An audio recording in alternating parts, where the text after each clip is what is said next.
جەنگی مەیمونە بەفریویەکان. حەوت جیهان یەک هەزارە.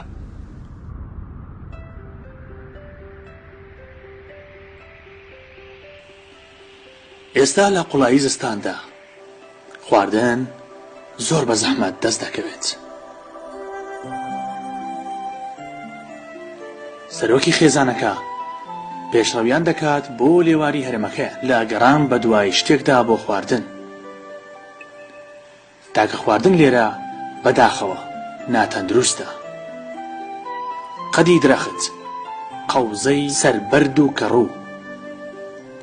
بەردەوامبوونی مەیمونێک بە تەنها زۆر زەحمەتە کە وازی لە خێزانەکەی هێنابێت. بەڵام ئەوان ئاشتی خوازانە بەشداری پێدەکەن.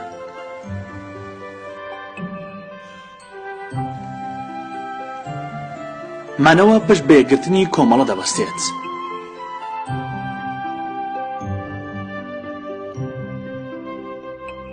لەم شاخانەدا هەر خواردنێک بە نرخە.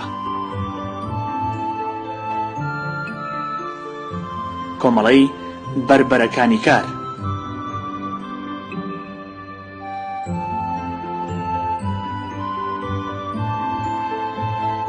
ئەوانیش هەروەها بۆ خواردن دەگەڕێن.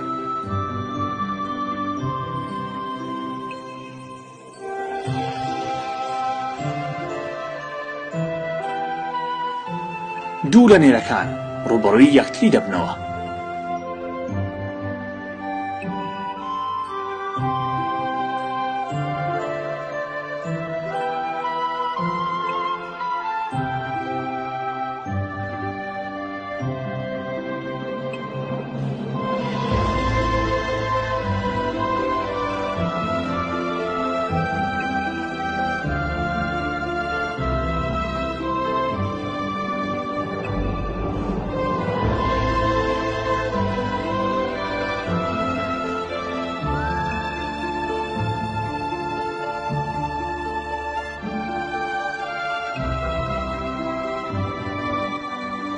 ئێستا مێکانیش دانەوێت بەشداری شەڕەکە بکەن.